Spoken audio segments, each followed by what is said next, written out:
Purihin at palapakan ng ating Diyos.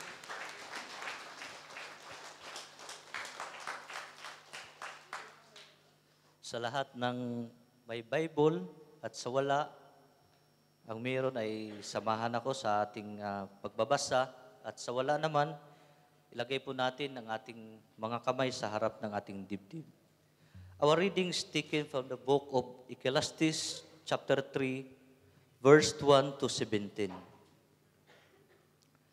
There is a time for everything, and a season for every activity under the heavens, a time to be born and a time to die, a time to plant and a time to uproot, a time to kill and a time to heal, a time to tear down and a time to build, a time to weep and a time to laugh, a time to mourn and a time to dance, a time to scatter stones and a time to gather them, a time to embrace and a time to refrain from embracing, a time to search and a time to give up, a time to keep and a time to throw away, a time to tears and a time to mend, a time to be silenced and a time to speak, a time to love and a time to hate, a time for war and a time for peace. What do workers gain from their toil? I have seen the burden God has laid on human race. He has made everything beautiful in His time. He has also set eternity in the human heart, yet no one can fathom what God has done from beginning to end. I know that there is nothing better for people than to be happy and to do good while they live, that each of them may eat and drink and find satisfactions in their toil. This is the gift of God. I know that everything God does will endure forever. Nothing can add to it and nothing taken from it. God does it so that people will fear Him, whatever He has already been, and what will be has been before. And God will call the past to account. And I saw something under the sun. In the place of judgment, wickedness was there, and in the place of justice, wickedness was there. I said to myself, God will bring into judgment both the righteous and the wicked, for there will be a time for every activity, a time to judge every deed. Sa ating wika, ang lahat sa mundong ito ay may kanya-kanyang panahon at may kanya-kanyang oras. Ang panahon ng pagsilang at panahon ng pagkamatay. Ang panahon ng pagtatanim at panahon ng pagbunot ng tanim. Ang panahon ng pagpatay at panahon ng pagpapagaling. Ang panahon ng pag-iba at panahon ng pagtayo. Ang panahon ng pagluha at panahon ng pagtawa. Ang panahon ng pagluksa at panahon ng pagdiriwang. Ang panahon ng pagkakalat ng mga buto at panahon ng pagtitipon ng mga ito. Ang panahon ng pagyakap at panahon ng paglayo. Ang panahon ng paghahanap at panahon ng pagkawala niyon. Ang panahon ng pag-iingat sa isang bagay at panahon ng pagtatapon. Ang panahon ng pagpunit at panahon ng pagtahi. Ang panahon ng pagkatahimik at panahon ng pagsasalita. Ang panahon ng pagmamahal at panahon ng pagkapuot. Ang panahon ng digmaan at panahon ng kapayapaan. Ano ang mapapala ng tao sa kanyang pinagpaguran? Alam ko na tinakda ng Diyos sa tao. Inaangkop niya ang lahat ng bagay sa tamang kapanahunan. Ang tao'y binigyan niya ng pagnanasang alamin ang bukas, ngunit hindi binigyan ng pagkaunawa sa ginawa ng Diyos mula sa pasimula hanggang sa wakas. Alam kong walang pinakamabuti sa tao kundi magpakaligaya at gawing ang pinakamabuti habang siya'y nabubuhay. Alam ko ring kaloob ng Diyos na ang tao'y kumain, uminom, at pakinabangan ang bunga ng kanyang pinapaguran. Alam kong mamalagi ang lahat ng ginawa ng Diyos, walang kailangang idagdag, wala ring dapat bawasin. Gayon ang ginawa ng Diyos upang ang tao'y magkaroon ng takot sa Kanya. Lahat ng nangyayari ngayon ay nangyari na noong una. Gayon din ang magaganap pa. Paulit-ulit lamang ang mga pangyayari. Nakikita ko rin sa mundong ito na ang katarungan at pagiging matuwid ay nababahiran pa rin ng kasamaan. Sa loob-loob ko'y hatulan ng Diyos ang masama at ang mabuti, pagkat may itnatda siyang panahon para sa lahat ng bagay. Mga kapatid, ang salita ng Panginoon.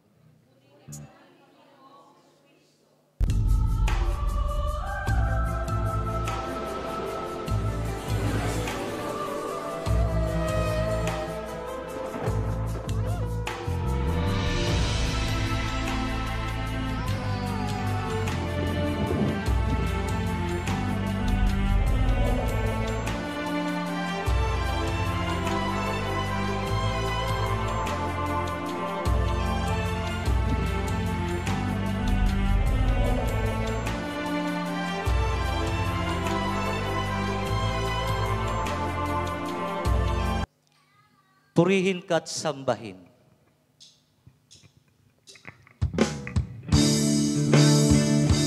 Purihin ka, sambahin, kakilain ka, luwalhati. Purihin ka, sambahin, kakilain ka, luwalhati.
palakpakan ng ating Diyos na buhay.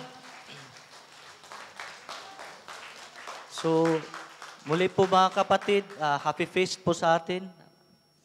At bago po tayo magsiupo, magsipakamayan po tayo at sabihin po natin sa ating mga kapatid, ito ang araw na ginawa ng ating Diyos.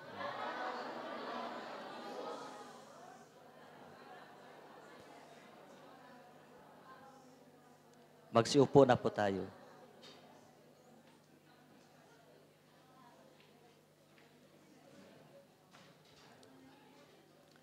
So, napakaganda ng ating readings na gustong ibahagi ng ating Diyos sa atin, sa bawat isa sa atin na ang lahat ng panahon, oras, o yugto ng ating mga buhay ay naroon ang Diyos, no? At napakagandang binabahagi kanina ng ating nagbabahagi ng IT, Inspirational Talk, ganun din po ang nagpatotoo, no? At tunay nga na ang Diyos ay napakabuti. So ang mga ngaral o Ecclesiastes, isa sa napakaganda ng kanyang sinabi doon sa verse 1. Sabi niya, may takdang oras para sa bawat bagay at panahon para sa bawat ginagawa sa silong ng langit. So, ibig sabihin, lahat may kapanahunan, no? Sinabi niya rin, may panahon sa pagsilang, no? At may panahon sa pagkamatayan. May panahon sa pag-iyak, may panahon din sa pagluha, no? At ito ay, dito sa mundong ibabaw ay naka-experience na tayo nito mga kapatid, no? Maliban lang sa kamatayan, ngunit ito ay dadaanan ng lahat ng tao. At ang mga ngaral o preacher, sinabi niya na ito ang kanyang nakikita na nagpapaalala sa atin na anuman ang pinagdaanan sa buhay ng isang tao, whether ito'y napakabuti or ito'y napakasakit, kasiyahan, kalungkutan, ito'y kabahagi sa divine rhythm of God's plan. No? Time itself is a gift of God. No? Kaya napakahalaga ang oras, no? Napakahalaga ng panahon. Dahil ang inyo ding kapatid, si Brother Job, ay kabahagi po sa isang pastoral ministry ng simbahan sa Ministry of the Sick. Kami po'y nakapunta ng mga hospital. No? Actually, mahirap pala pag kahit ako'y isang nurse, may experience din ako sa hospital. Pero pag may time na napuntahan namin, pagkatapos, kahit sa isang araw lang, minsan nakapagkwentuhan, kahit may ikling kwento, pag nabalitaan namin na yun, namatay, nagkakaroon din kami ng kalungkutan. Minsan may mga kasamahan kami na naiyak at iba pala, no? Kaya meron kami mga awareness training din patungkol sa ganun, no? Na ang lahat talaga, hindi tayo magbibigay na assurance na ang lahat ng bagay, sakit, kasi ang sakit nila may cancer din na gumagaling, no? Sa panalangin, may mga cancer na patients na binisita ng pari o isang lay minister na bahagian ng katawan ng ating Panginoon at sila'y gumagaling. Ang iba sila ay nagbabahagi na rin, nagbibigay inspiration sa mga kapwa din nila na may experience ng cancer. Mahirap talaga, nakita namin doon na may mga bata pa, 27 years old, 26 years old, no? Ngunit, ito yung pinakita ng Diyos sa amin bilang isang lingkod ng Diyos. Pinakita din talaga na we are blessed, no? Tayo dito sa gawain, every Friday tayo nakadalo, no? Nakapunta tayo sa simbahan. Yung iba talaga, hindi makapunta sa simbahan dahil may sakit, no? Sabi nga, lahat ng kapanahunan sa buhay, ipinintulot ng Diyos at hindi ibig sabihin nun na wala ang Diyos, mga kapatid. So lagi nating tandaan, simula pa nung una, na binigyan ni hiningahan ng Diyos ang tao ng kanyang espiritu or tinatawag natin na ruwa, no? Kaya naging buhay na nilalang. Hanggat meron tayong hininga, lagi nating tandaan, lahat ko anong meron tayo, sabi nga kanina, ay mula sa ating Diyos. Ang meron lang sa isang tao, mga kapatid, ay ang kasalanan. Yung lahat na yon galing sa biyaya at grasya ng Diyos. Muli, purihin at palapakan ng ating Diyos.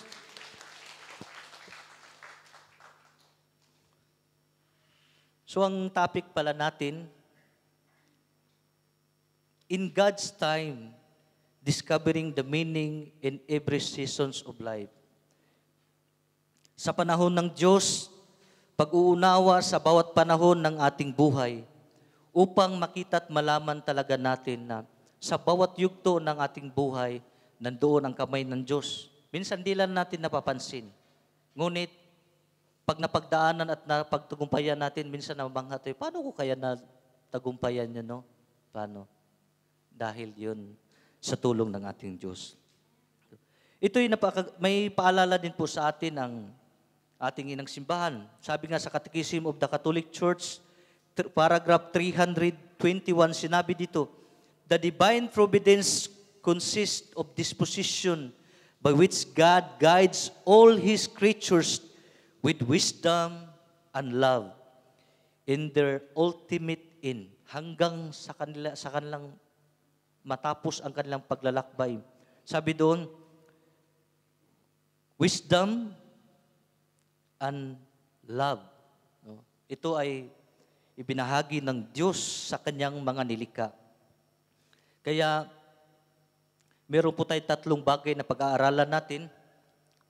Pinakauna, God is sovereign over time and season. Ang Diyos ang makapangyarihan sa lahat ng panahon at yugto ng ating buhay. Pangalawa, God makes all things beautiful in His time. Sa takdang panahon ng Diyos, nagiging maganda ang lahat ng mga bagay.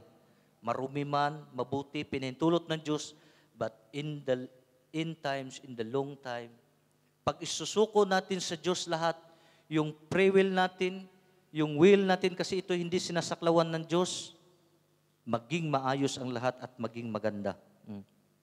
Pangatlo, God will bring all things into judgment and restore justice. Yung sinabi ng ating IT kanina, everybody is accountable by our words, by our writings, by our deeds, by our action. Meron tayong responsibility, but accountability, we do it, there is a consequences. So, hindi natin pwedeng ipasa sa iba na hindi ako nagkakasala, sila nagkakasala. No? Hindi natin pwedeng turo sa iba, we are accountable. Kaya, sa araw na ito, sa oras na ito, ang Panginoon ay may paalala sa atin. So, pinakaunang points natin, God is sovereign over time and season. Sabi nga, sa verse 1, there is a time for everything and a season for every activity under heavens. Time is God's creation, not ours. No? Ang panahon ay kaloob ng ating Diyos, hindi sa atin nagmumula. Napansin po ninyo, mga kapatid, no, na ang dami nating plano, no? Minsan, mayroon tayong tinatawag na yearly plan o tinatawag natin na nagpa-plan ahead tayo. Ito yung yearly na plano namin. Napakaganda mga plano. No? Ngunit sa mga planong ito, mayroong natutupad din naman. Ibig sabihin, pinintulot ng Diyos at itong planong ito, ikakabuti natin.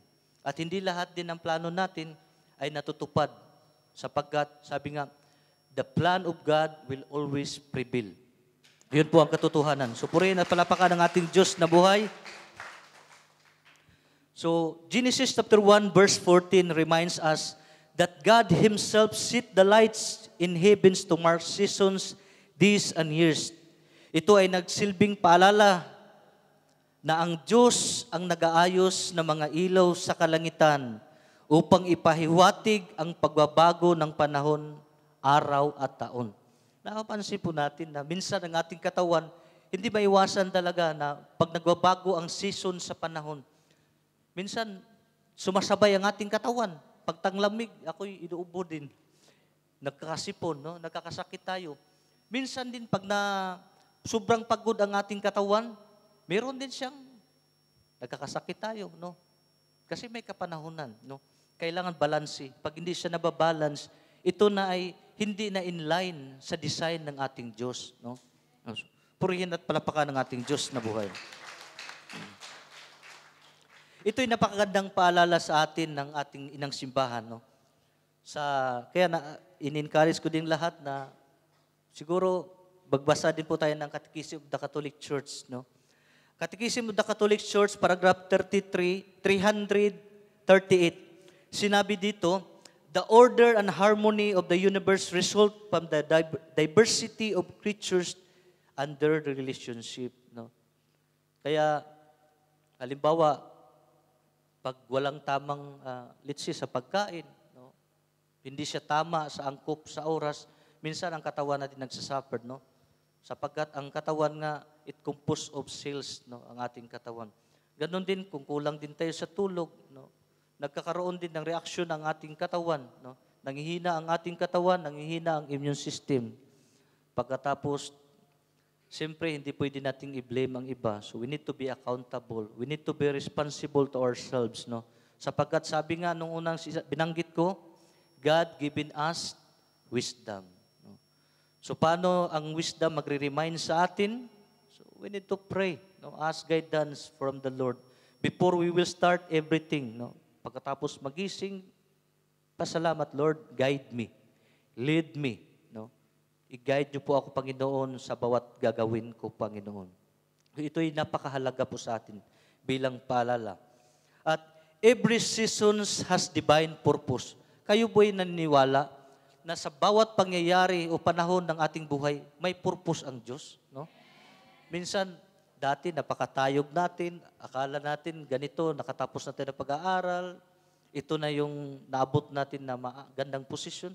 Minsan nakalimutan natin, no? Parang hindi na tayo umaapak sa lupa, no?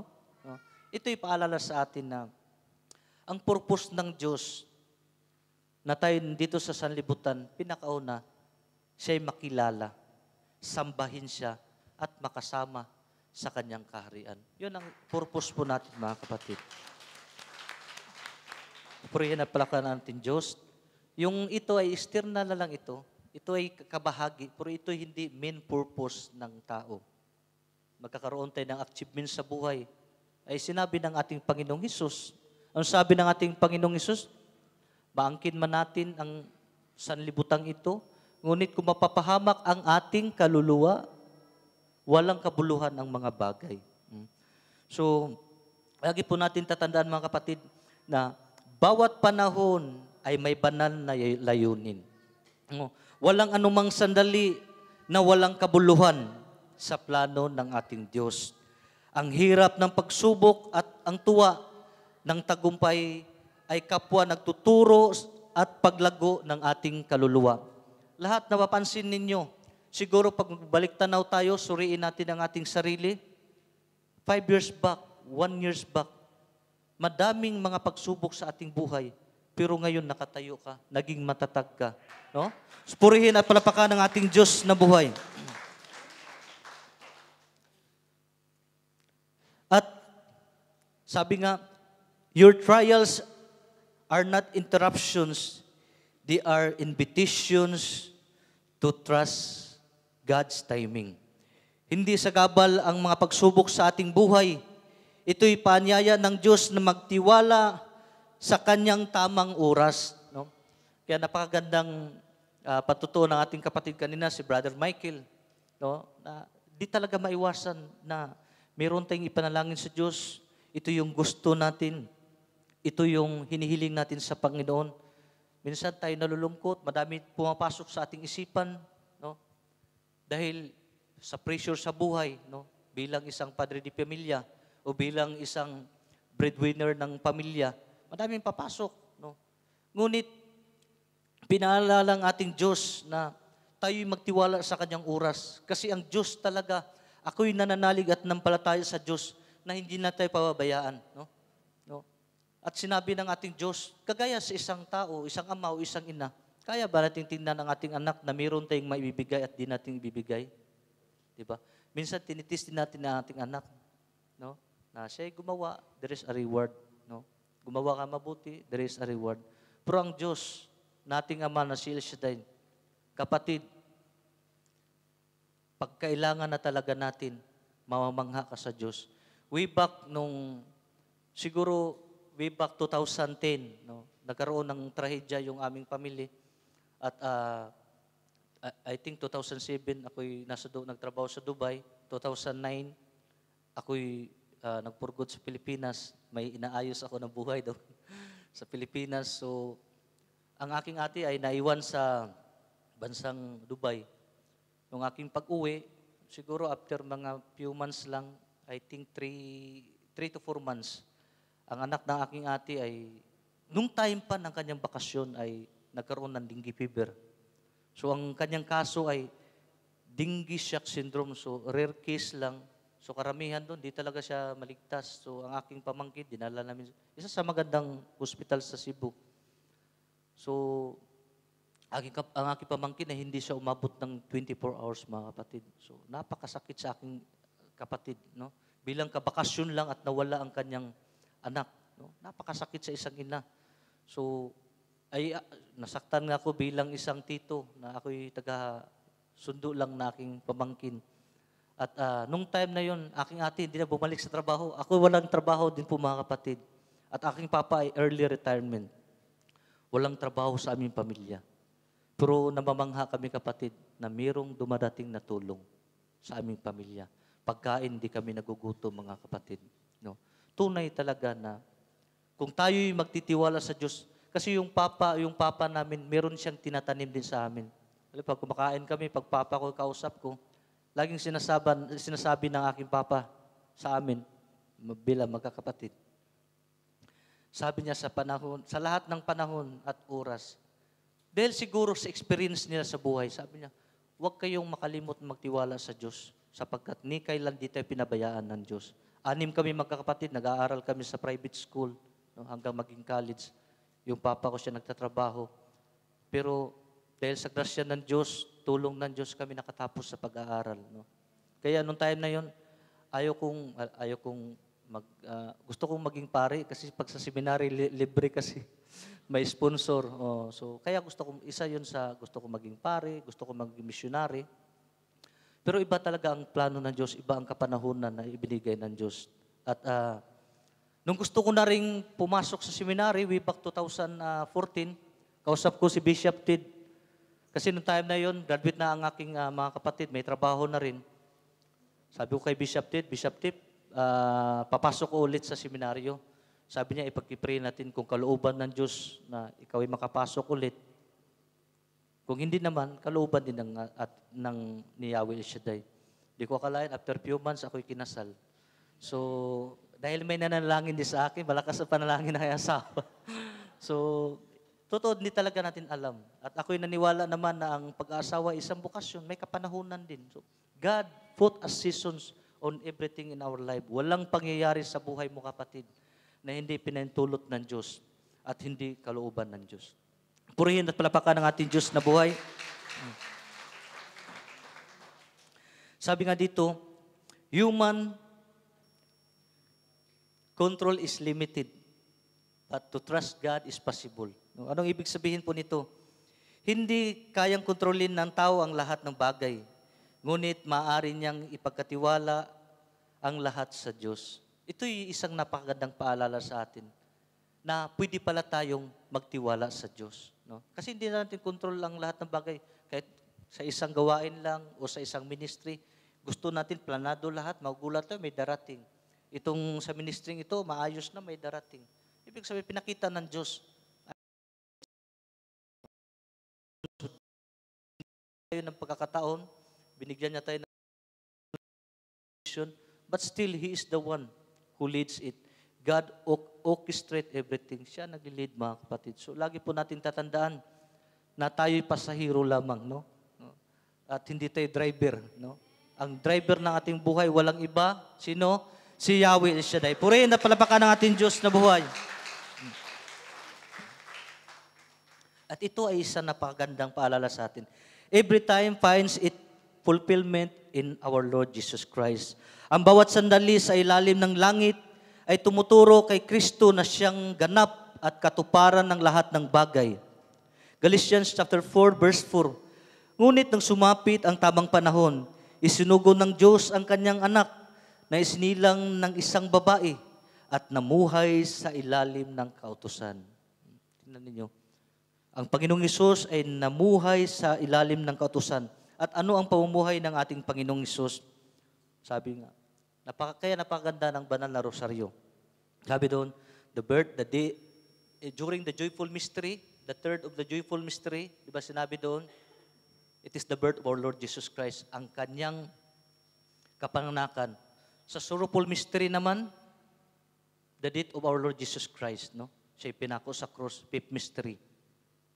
At sa pamagitan po dito, mga kapatid, pinakita po dito na Christ's Paschal mystery transcends all times, yet it made present in every generation through the liturgy. No? Meron tayong tinatawag na liturgy of the Word, meron tayong tinatawag liturgy of the Eucharist. No?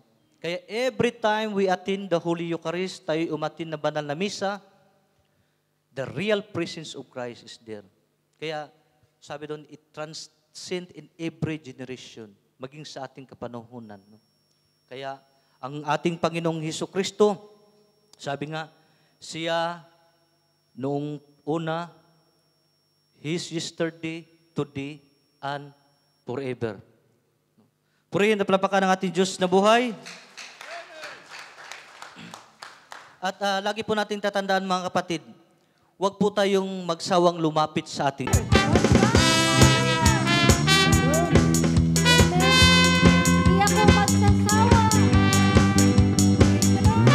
Di ako magsasawa lumapit sa iyo. Araw at gabi ng buhay ko, ikaw ay susandais ko. Dahil ikaw ang aking kalakasan, pag-asa at buhay ko.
Purihin ang ating Diyos na buhay, si Yahweh El Shaddai. Totoo mga kapatid na di natin kayang mabuhay kung hindi natin kapiling si Yahweh El Shaddai. At muli, magsiupo muna tayo mga kapatid. Nasa, ano pa tayo? Pangalawang points natin. So sa pangalawa po natin mga kapatid, God makes all things beautiful in His time. Napakagandang Kaya pag ito ay ilalagay natin sa ating puso, ginawang maganda ng Diyos ang lahat sa kanyang panahon. Kasi may panahon ng tao, no? Sabi nga, God wisdom transcends human understanding. So anong ibig sabihin nito? Ang karunungan ng Diyos ay hindi maabot ng isip ng tao, no? Kagaya nga kanina, sa patutuo ng ating kapatid, no? Na minsan, ito yung pumapasok sa ating isipan, ngunit lagi nating tatandaan. Sabi nga ng Isaiah chapter 55, verse 8, My thoughts are not your thought, nor your ways are my ways. Sinabi ng Panginoon. So lagi natin tatandaan, hindi porkit naisip natin ang ganito, iniisipin na kaagad natin. Actually, yung misis ko, laging ganito, lagi nag-a-advance. So, lagi ko siya nire-remind. Kaya minsan, hindi siya nagsasabi sa akin. Kasi, lagi niya sinasabi, pinapangaralan mo naman ako. So, ganun talaga. Dahil, pinapaalala ko sa kanya na, kung anong nangyayari sa atin na maganda sa ating buhay. Balikan natin yung pinakaunang araw na dininig ng Diyos ang ating panalangin. Alam nyo ba kailan dininig ng Diyos? Madami, pero pinakaunang dinig ng Diyos nung tayo'y sinilang sa mundong ibabaw. Balikan natin yun. Kaya ako pag nanalangin ako, binabalik ko lang, Lord, kayo ang nagbigay ng buhay sa akin. So yun lang. Sa gaano mang pagsubok sa buhay, mabigyan ka ng kalakasan. Dahil sa mga testimony din ng aking, kaya napakahalaga yung paligid natin. Paligiran natin ito ng mga tao na bigay inspiration sa atin. No? Nasa pagitan ng kanilang buhay, tunay na ang himalat tanda ng Diyos na iahayag. At sa ating sarili din. Siguro pagbalikan natin, madaming mga panahon sa ating buhay na ang Diyos talaga ay tayo namamangha. No? Namamangha kasi nakikita natin. Siguro way back na aking panahon pagdating ko dito sa Qatar, siguro umaatin ako sa gawain. At sa bawat pag-attend ko sa gawain, lagi akong excited. Pinakaunang attend ko sa gawain dito sa Qatar, way back 2000, I think, first anniversary natin. Ako excited talaga. After ko pagdalo, ako excited. Gusto ko laging Friday. Sabi ko, kailan Friday nito? Kausap ko si Brother Bong, yung mga kasamahan ko. Sabi ko, ang tagal ng Friday. So dahil nga, kahit nag-aaral akong salita ng Diyos, iba pa rin yung tinatawag na yung fellowship, community fellowship. At alam ko na kapwa ko din mga Katoliko. At sa pamagitan, excited ako. Lalo ako nag-aaral ng salita ng Diyos. But God put me in a preparation. No? Pinahanda pala ako ng ating Diyos na magbahagi. At hindi lang yun. Hindi basta-basta talaga na tumayo. Ang Diyos, ipapakita ng Diyos kung gaano din siya ka-abundance. No? Naging maayos ang trabaho. No? Naging maayos yung pamilya. At higit sa lahat doon, dito sa Qatar, nagkakaroon ng pamilya. So, binigyan ka ng pamilya ng Diyos. It is the greatest gift din ng Diyos. Why? Because in family, there is life. We are procreations of God. Lagi nating tatandaan. Procreators, lagi nating tatandaan. No? Ang Diyos naglalaan ng buhay. Pamilya, ganun din. So, outside marriage, yun, di pwede. Sapagkat salang mortal yun sa ating simbahan. So, ito'y paalala sa atin, mga kapatid, na God has in His own timing. Even in suffering, God's providence mysteriously direct all things towards the good. No? May pangyayari, akala natin aksidente. No? Di siya nakasama. Alam niyo, may isang malaking trahedya. Isang anak, iyak na iyak siya. Kasi akala niya ang kanyang mama nakasali sa aksidente. Nung pinakauna pa, ang kanyang ina ay galit na galit. Ba't hindi ako nakasama, ganun. Pero tingnan mo, iba ang plano din ng Diyos, no? No, hindi siya nasama sa aksidente. No? Kaya lahat ay may kapanahunan ang Diyos. No? Tinakda niya ang mabuhay at kamatayan. No? Sa ating journey, actually nga, pag pupunta tayo sa libingan, di ba? Kudlit lang, no? Pero yung kunting linya lang, no? At sa linya, no, lahat yun ang mga ginagawa natin, we're accountable, no?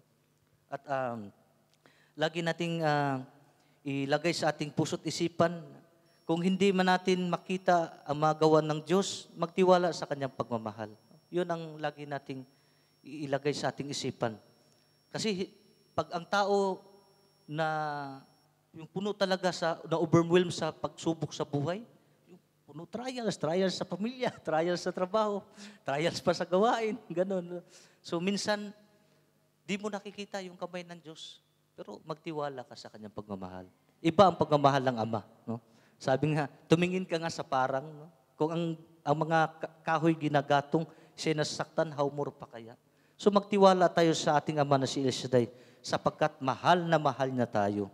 So purihin at palapakan ng ating Diyos na buhay. So dahil mahal na mahal tayo ng Diyos, ano bang pwede natin ibalik sa Kanya? So joy and gratitude is a sign of trust to God. Ang kagalakan at pasasalamat ay tanda ng pagtitiwala sa ating Diyos na si Yahweh El Shaddai. There is nothing better than to be happy and to live in a good life. Ito yung sinabi ng mga ngaral sa verse 12. Pwede ba tayong maging masaya kahit walang laman ang bulsa? Di ba? Pwede, no? Oo, pwede. Pwede naman, hindi walang laman, pero meron namang extra, kunti lang. Pwede bang, siguro dito may nagkakarak nga 1 real, mayroong 2 real. Oh. Kaya na-inspired nga ako sa kwento na aking ninong. Oh, pa-kapi-kapilan sila. Siguro, ito yung susundin namin kung papayag aking asawa. Sana para makatipid din. Kailangan talaga magtitipid, no? At yun nga, ang simpleng joy at gratitude, sa simpleng kaparaanan lamang, no? Na pwedeng gawin natin kahit sa gawaing ito. Minsan, pagpasok mo dyan, kaya napakahalagang bagay yung nasa labas. Pag nasa labas, nakasimangot, minsan, epiktado ka rin, di ba? Napansin nyo, mga kapatid? Kasi may tinatawag sa transferring of spirit. Pag nakasimangot ka, nagugulat yung kaharap mo, simangot din. Pero pag ikaw ay nakangiti, grabing espiritu ito ng ating kapatid. Nakaka-inspired, no? Totoo. Dahil nga, totoo talaga. Ang joy ay nakakahawa. Ganon din ang kalungkutan. Pag nagkikwento kayo, puro problema, damay ka rin. Sabi ko, Diyos ko, ano bang napasukan ko ito? Experience ko rin talaga yung kapatid. Meron ako mga kasamahan sa trabaho. Dahil sila yung pinakauna doon. Pag nagkikwentuhan kayo, puro reklamo sa buhay. Reklamo sa company. Reklamo sa kasamahan sa trabaho. Tinatanong ko, tingnan mo nga, hindi nadidili ang sahod, reklamo pa rin. Oh, sabi ko. Pagkatapos nung ako na doon, ako lagi praise the Lord. Kahit gulatin mo ko, praise the Lord pa rin. So sabi ko sa kanya, baguhin mo. Bawat araw susulat ka, praise the Lord, praise the Lord. Siguro, nung almost 2 to 3 years kayo magkasama, nabanggit niya rin, praise the Lord. Sabi ko sa lahat ng buhay, pasalamat ka. Nagmamaniho ka, ilang taon ka na dito sa Qatar? O, sabi niya, 14 years sa Qatar. Sabi ko, na-aksidente ka. Siya, hindi pa. O, tingnan mo. Pasalamat sa Diyos.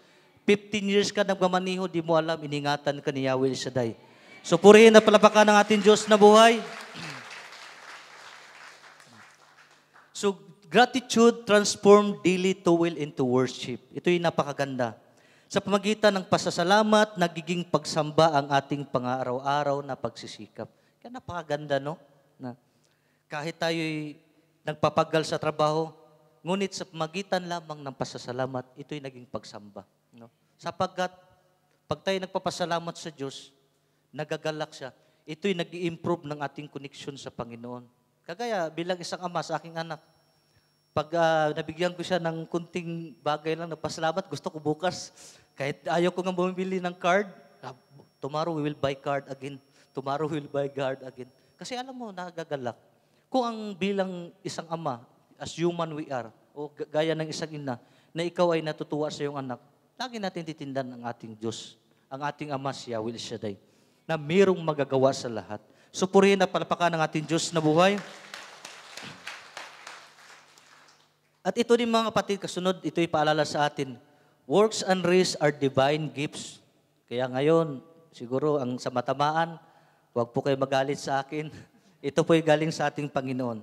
Kaya napakahalaga na tinakda yung tinatawag na yung Sabat o kapahingahan. So hindi sa 7 araw na tayo magtatrabaho. Kung straight ka magtatrabaho 7 araw, wala kang panahon sa Diyos, wala kang panahon sa pamilya, masisira talaga ang iyong katawan. Ito'y isang totoong kwento at ito'y masakit na katotohanan talaga. Dahil siya'y puno sa trabaho, no? Puro talaga siya overtime. No? Minsan, ang tulog niya lang ay 3 to 4 na oras na tulog. Alam niyo kapatid, ang nangyari talaga kapatid, no? Alam mo ang nangyari? Kumain siya sa McDo. Nakatulog siya sa McDo, ang problema hindi siya nagising. Oh, no? Kaya nga, ang ating katawan, hindi pwedeng natin pangalagaan ang ating katawan. No? Kaya hindi pwede na maabuso natin sa pamagitan ng pagkain, kulang tayo sa tulog, babalik talaga mga kapatid. Kaya itinakda ng Diyos ang pagpahinga at trabaho. Ang trabaho ay regalo din. Yung iba naman, reklamo din. Sabi ko, trabaho naman ako ng trabaho. Pagising sa umaga, trabaho na naman. Routine na lang ang trabaho. Siyempre, meron tayong mga kasama sa trabaho. Sabi ko, pasalamat nga, meron tayong trabaho. Kung wala trabaho, reklamo na naman na walang trabaho. So purihin at palapakan ng ating Diyos. Kaya tingnan natin, minsan ang Diyos nagugulo. Naguguluhan siya, ano ba gusto talaga nito? Binigyan ko ng trabaho maayos, ngayon reklamo na naman. Oh. Ayaw niya hindi dili ang sahod. Hindi dinili ng Diyos ang sahod. Pero reklamo na naman. Binigyan daw siya ng amo na masungit. Ipanalangin mo ang iyong among masungit. No? Ipagpipray mo mga kapatid. No? Ito, babanggitin mo, Lord, ang aking amo, sa bawat araw na aming pagkikita, Lord, nawa kayo ang makita sa akin. Yan ang panalangin ko rin mga kapatid. Way back no ako'y nagsimula sa isang consultant company na nagtatrabaho, ang aking mga kasama sabi niya, ang ating manager ay para daw demons, monster. Kasi laging galit daw. Ay ako'y anak ni Yahweh Shaddai. Sabi ko, Yahweh, anak mo ako. So, kung ako'y mapapahiya, dalawa tayo mapapahiya. So, pinagpipray ko talaga mga kapatid, ang nangyari, siya ay naging close ko. Hanggang nalipat ako sa ibang company, ako din naging kabahagi. So, nirefer ko siya sa company namin. Siya ang isa sa naging senior project director ng aming company. At ang tawag niya sa akin, brother. At yun nga, walang imposible pag ang tao ay pinagpipray natin. Tao lang kaya baguhin ng Diyos. No? Binago ni Yahweh Shaddai ang puso ni Paraon. No? Lagi nating tatandaan. Walang imposible kay Yahweh Shaddai. Purihin at palapakan ng ating Diyos. At God works endure forever. Ito isa'y napakagandang paalala sa atin. John chapter 15 verse 5. Apart from me, you cannot do anything. So lagi nating tatandaan na, bakit sinasabi kaya ng ating Panginoon na kung wala siya, wala tayong magagawa? Meron ba tayong magagawa kapatid kung tatanggalan tayo ng hininga?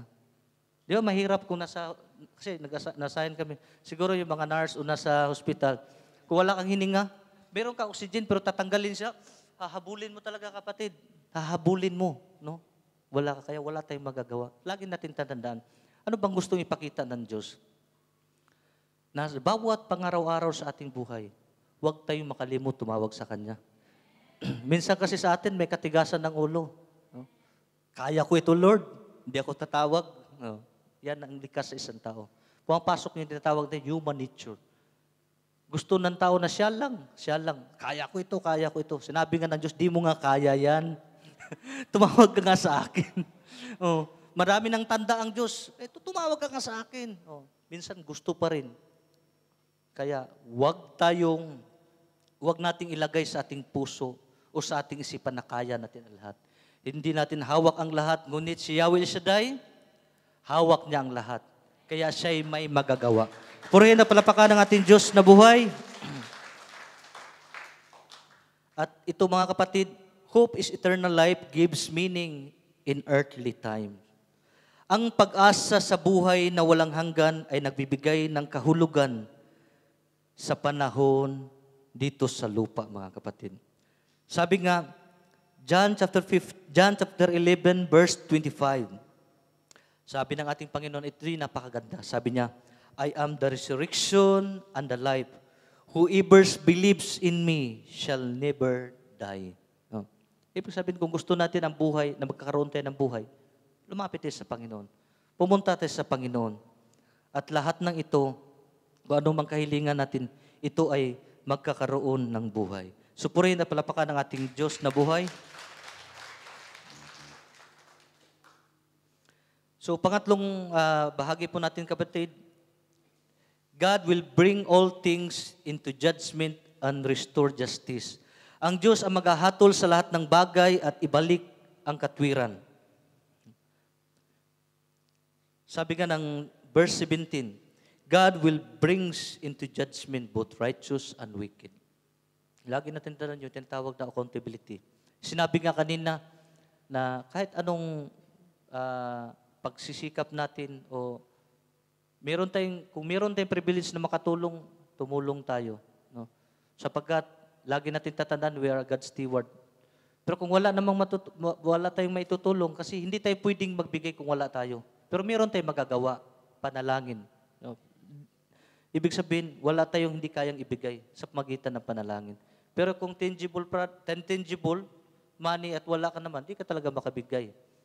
Pero dahil ikay nagbigay, ikay nanalangin, in due time, bibigyan ka ng Diyos na hindi mo akalain.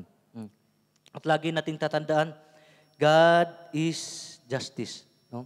I-restore niya talaga. Kaya gaya kanina, na isang mayaman, wala naman siyang ginawang masama. Ngunit mayroon siyang capacity. He has a power. He has an authority. No? So lahat will be accountable in the eyes of God. So human judgments are flawed, but God is perfect. Ang tao ay nagkakamali sa paghusga. Ang Diyos ay laging patas at ganap. So lagi nating tatandaan that Christ will return to judge the living and the dead and revealing the truth of every heart.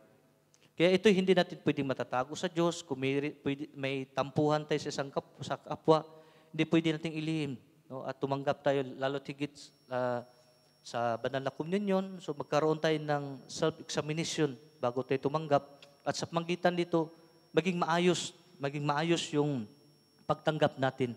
Kaya pinaalala ng ating Panginoon, kung meron kang kagalit, huwag kang maglagay ng offering. Bumalik ka at makipag-ayos. Pag hindi ayaw niya makipag-ayos, kumuha ka ng council, kumuha ka ng elders para kayo magkaayos. No?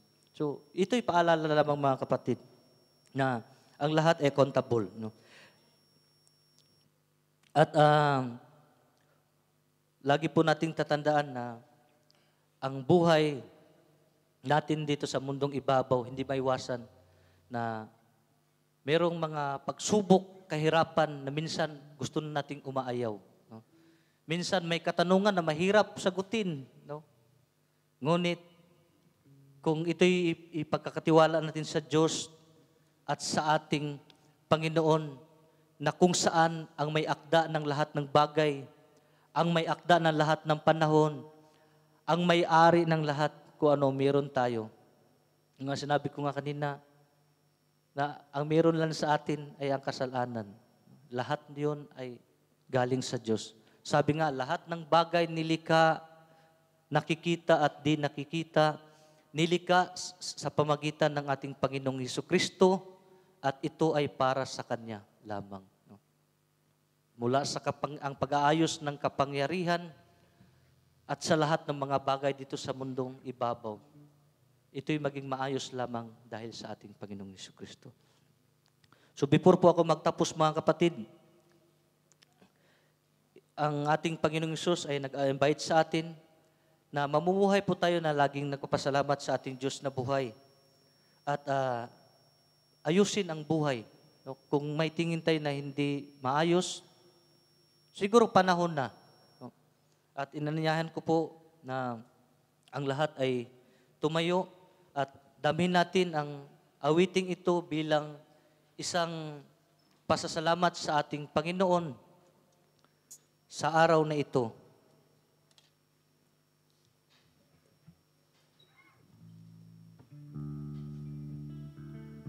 Ito ang araw, mga kapatid.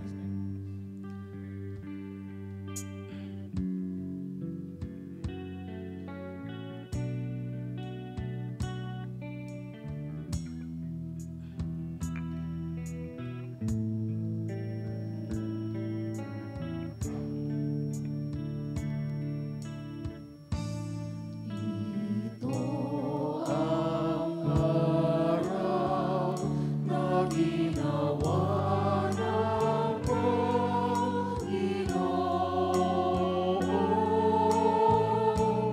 Tayo'y magsaya at magalak.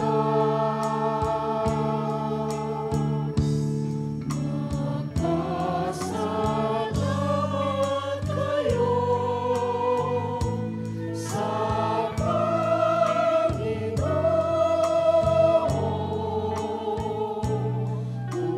Purihin siya, kanyang gawa'y walang hanggan. Sabihin ng sambayanan ng Israel,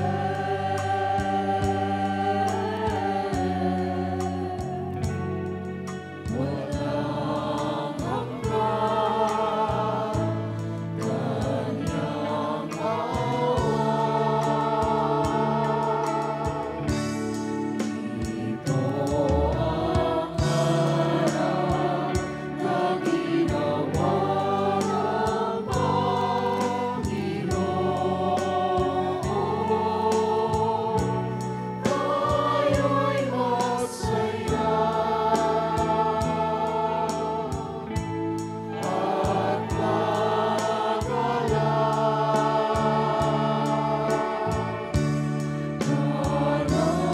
Kanang kamay ng Diyos sa aking umabot,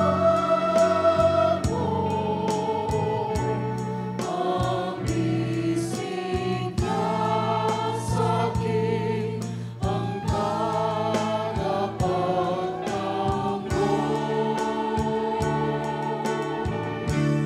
Akong hindi napapahamak kailanman.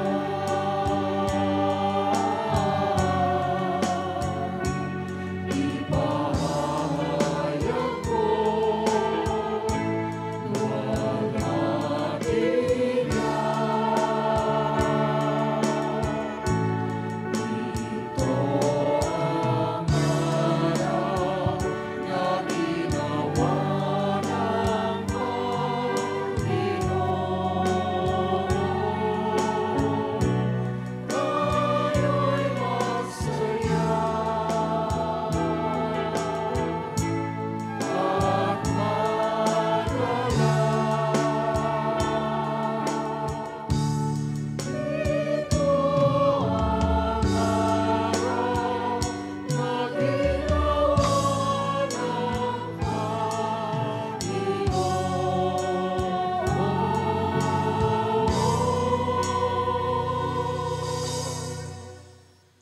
Tayo'y magsaya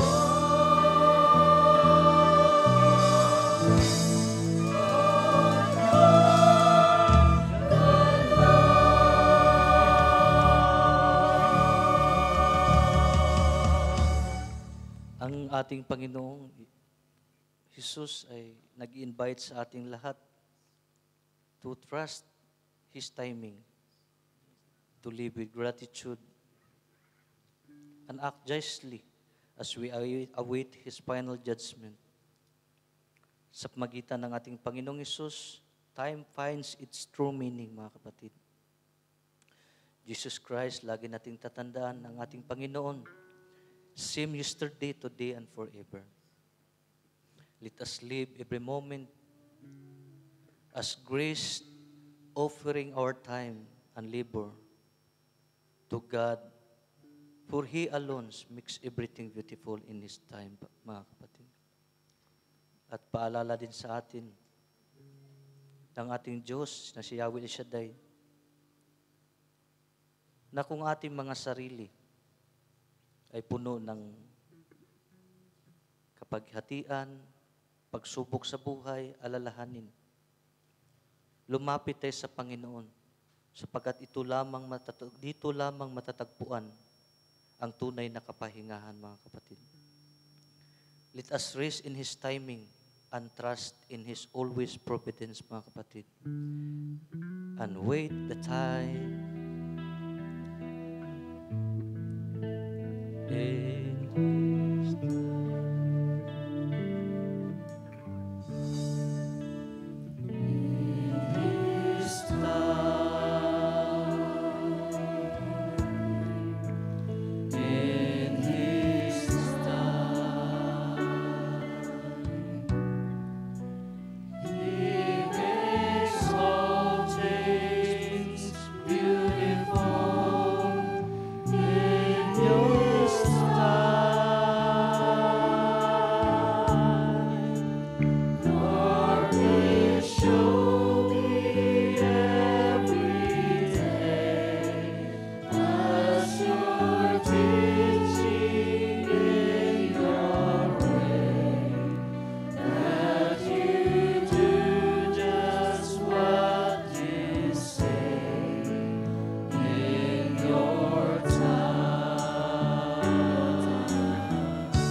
It is your time, Lord, that we find true meaning, Panginoon. And it's your time, Lord, that we find rest, Panginoon. Yes, Lord. In your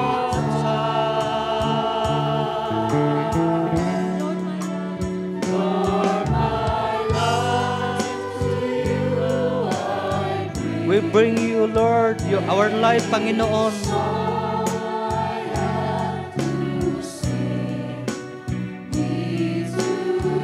Ang lahat ng problema, Panginoon, ay aming inaalay sa iyo, O Diyos.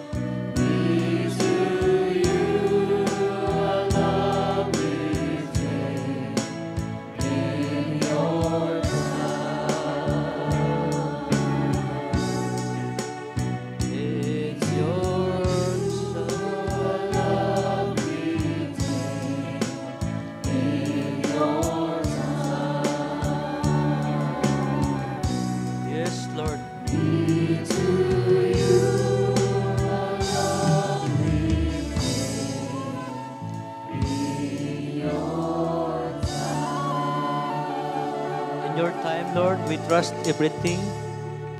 Mga kapatid, itaas po natin ang lahat ng ating mga dadalahan, prayer requests, handbags, passport, mga dokumento na gusto nating itaas sa Panginoon, lahat ng mga bagay na gusto nating itaas sa Kanya. In the Father, of the Son, of the Holy Spirit. Panginoon, Yahweh Shaddai, kami po'y naniwala, Panginoon, na kayo ang Diyos ng oras, kayo ang Diyos ng mga panahon, kayo ang Diyos na bawat yugto ng aming buhay, Panginoon. At Lord, sa oras na ito, Panginoon, we entrust to you, Panginoon, that in your seasons, O God, that whatever we lift up to you, Panginoon, ito'y magkakaroon ng kasagutan, Panginoon. Sapagkat we believe, Lord, that you remind us today that you will make things new in your perfect timing, Panginoon. Lord, itinataas ko din, Panginoon, ang lahat ng kailangan ng kagalingan, Panginoon, si Ninong Ron, si Ninong Eric, at lahat ng aming mga kapatid na magkakaroon po sila, Panginoon, ng complete healing, Panginoon. Ganon din po sa bawat ministry. O Diyos, Lord, orchestrate din, Panginoon. At alam namin, Panginoon, na ang lahat ng bagay ay magkakaroon ng kaayusan because you are the Lord of all, Panginoon. At Lord, ang lahat ng aking mga kapatid, ganon din sa lahat ng aming nakasama, Panginoon, maging sa social media platform namin, Panginoon, at sa dakong ito, O Lord. Lord, abutin niyo po sila ng iyong mapagpalang kamay, Panginoon. At higit sa lahat, Panginoon, tugunin ang kanilang pamanhik sa inyo, Panginoon. Lahat ng mga prayer requests, intention, Panginoon, lahat ng mga documents na tinataas nila sa inyo, Panginoon, tubig, asin, langis, Panginoon, nawa ito'y sundan ng mga iyong mga latanda, Panginoon. At sa pamagitan nito, Panginoon, they will make you, Lord, that their God, that God is more than enough.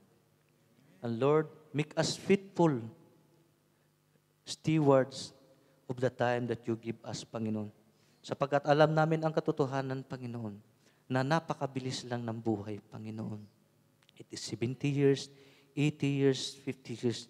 Ito ay iyong hawak, Panginoon.